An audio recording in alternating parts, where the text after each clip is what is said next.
Hey everyone, today we're going to break down exactly how you, as a Canadian entrepreneur, can launch a business in the United States and do the whole thing completely remotely. I mean, the US market is a massive opportunity, right? But getting started legally and financially from across the border can feel, well, a little complicated. But don't you worry, the whole process is way more straightforward than you probably think. It really all boils down to making one key decision right at the very beginning: choosing your business structure. This video contains affiliate links. Before we dive into the exact step-by-step process of taking your brand global, let's talk about the foundation. You absolutely cannot unlock the full power of the US market like accessing top-tier US business bank accounts, setting up Stripe, or gaining instant global credibility without a properly structured US business entity. Most international founders try to operate from their home country as a sole proprietor, or get tricked into paying thousands of dollars to expensive overseas lawyers, and that's why they get locked out of the best financial tools. Your business needs to be a legitimate, recognized US legal entity, no matter where you live in the world. That's where Busy comes in. Busy is hands down the best service out there for international founders because they streamline the entire cross-border process. They handle your US LLC formation for just $0 plus state fees. You do not need a US visa. You do not need to set foot in the country, and you don't even need a social security number. They take care of your articles of organization, provide the US registered agent service you are legally required to have, and help you secure your EIN, which is the absolute golden ticket you need as a non-resident to open those payment gateways. They give you everything you need to establish that legal, professional US presence from thousands of miles away. This is non-negotiable if you want to build a truly global business and get paid in US dollars. I've put a special link in the description below.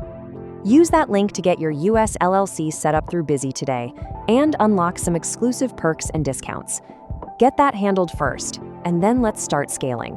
Let's dive right into it. This is the core decision. You've got to choose between forming a limited liability company, which is an LLC, or a C corporation. And this one choice, it's a big deal. It's going to impact pretty much everything that comes next, from your taxes to your ability to raise money. This table really lays it all out, focusing on the two things that matter most to founders: raising money and, paying taxes. And as you can see, C Corps are definitely what US investors prefer to see. LLCs, on the other hand, offer this thing called pass-through taxation. Now, that sounds simple on the US side, but it can create some major headaches with the Canada Revenue Agency back home. And here is the trap you really have to watch out for. The US and Canada look at LLC income in totally different ways. In the US, the profits pass through the company directly to you.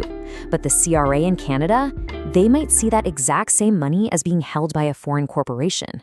That mismatch can actually lead to you being taxed twice on the exact same income. Yikes! And that's why you see this insight from Wise. It points to a really common solution. To sidestep all those tax headaches, a lot of Canadian founders either just go with a C Corp right from the start, or, smartly, they talk to a cross-border tax expert. For any startup that's planning to scale, the C Corp just provides a much cleaner, more predictable path forward. Okay, so once you've picked your structure, you have to decide where to register your company. And the wild part about this is you don't actually need to have any physical presence in that state to do it. So two states really stand out as the most popular choices for non-residents. First, you've got Wyoming, which is known for its super low fees. We're talking as little as $60 a year, and really strong privacy protections. Then you have Delaware, which is kind of the gold standard. It's got this robust corporate legal system, making it the go-to for startups that are planning on raising some serious venture capital. So here's the bottom line. Unless you're gearing up for a huge VC fundraising round where your investors might specifically want a Delaware C Corp, Wyoming is almost always the most cost-effective and private option to get your US business off the ground. Now for the really practical part. How do you actually get all this stuff done from your laptop in Canada? Well, you've got a few options, from going full do-it-yourself to using specialized services that honestly just handle everything for you. This chart kind of breaks down your initial hit to the wallet. Yeah, going DIY is the absolute cheapest, at around $100 for the state fee. And the professional services, they look pretty similar at a quick glance. But the real cost difference isn't what you pay in year one. The real story is right here in the annual fees. Look at the difference for the registered agent service. which, by the way, is mandatory. A service like Wyoming Agents can save you $100 every single year compared to some other competitors. And trust me, that adds up fast. So, no matter which route you take, DIY or a service, the core process is the same. First, you pick your state and a unique business name. Then, you have to appoint a registered agent. And finally, you file the official articles of organization to make your US company a real legal thing. Okay, so your company is officially formed. Awesome. But it can't actually do anything yet, not without a tax ID and a bank account.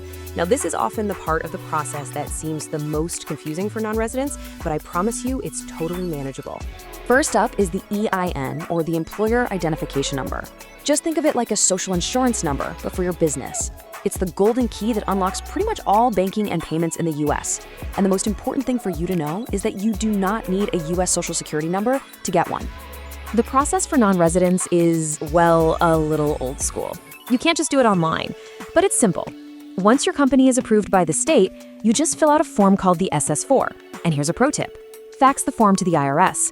I know, faxing. But it is by far the fastest way, and you'll usually get your EIN back in just a few business days. As soon as you have that EIN confirmation letter in your hands, you can go and open a bank account. You'll need these core documents. And look, while traditional banks might still want you to show up in person, modern fintech platforms have completely changed the game for us. These services are designed specifically for global founders like you. They totally get the challenges of operating remotely, and they let you get a US routing number, account details, a debit card, the whole shebang, all without ever stepping foot in the United States. But getting set up is really only half the battle. Staying compliant is absolutely critical.